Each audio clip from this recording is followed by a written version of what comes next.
Negative thinking is a major problem because you've got to get control of this. You actually can control what this does. No one else is in charge. If the devil is in charge, it's because you gave him permission. You allowed him in. If God is operating up there, it's because you gave him permission. You allowed him in. It's a very, listen to me, it's not a magic trick, man. If you want to be successful, you have to get control of this. Like I was telling her earlier, look, you can eradicate negative thinking from your life. Now, it's not going to say you're not going to ever have a negative thought. That's not human. I have them, but I don't have them nowhere near as frequent as I used to because I learned what they are, how they work. I get rid of them. I don't have time for you. I'm on a positive track. I got things I'm trying to accomplish.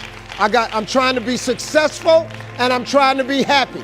If you're trying to be successful or happy, you have no room for negativity. The best way to mask yourself from negativity every morning is to start with gratitude. I'm telling you, man, it's a very simple process. Now, there are some books that you can buy.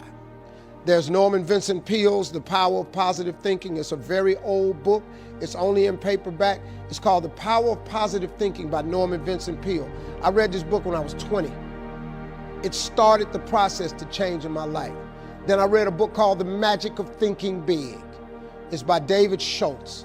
This just trains you how to think big. You know, it doesn't take any more brain power to think big than it does small. Big thinking gets rid of negativity. Dreams and visions gets rid of negativity. But you got to remember, man, that you operate. When you pray, God ain't the only one here to pray. The devil is listening to you. So his job is to dissuade you. His job is to keep you off track. The devil ain't got but one job. He don't want you to be successful. He don't want you to discover your dream. He don't want you talking to God. So he get busy. He busy, man. He send people your way all the time. He all over the internet. He all over social media. The devil got imps. He got people work for him all the time. All they do is just do what he say. Say something funky about her. Yeah. But you can control this part. Now, what you cannot do is bury yourself by using your success compared to other people. See, because here's the danger. Let me teach you this. Success is not how far you got. Because see, you're going to be disappointed all the time. Because somebody always further than you. So now you'll forever be disappointed. Success ain't how far you got. Success is how far you got from where you started. That's your success. That's yours.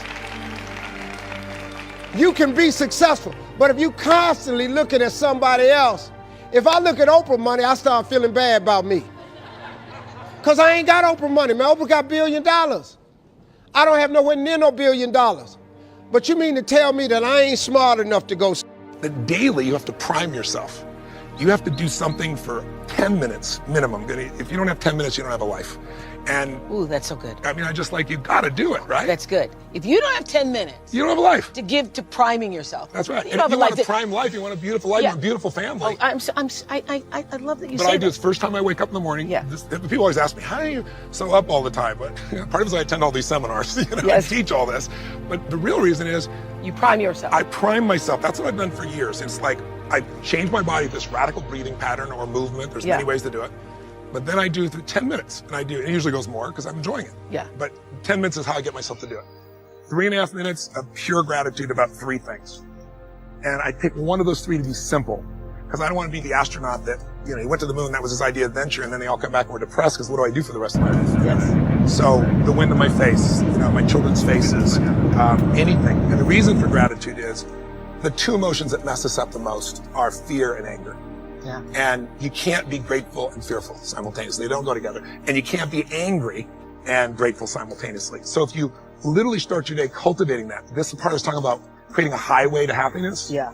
And then I do 3 minutes of my 3 to thrive. What are 3 outcomes or results I'm really committed to? And I see them as done and fulfilled. And in 10 For minutes, that day? I usually look at something at 6 months to 12 months out. Wow. Something that's a little bigger. And then what I feel is fulfilled and done, and I get thanks for it. And at the end of those 10 minutes, and usually it's 15 or 18 for me, I am so wired. Now, I've done that for years. It's been the base of me. What's different with suffering is measuring it moment to moment over.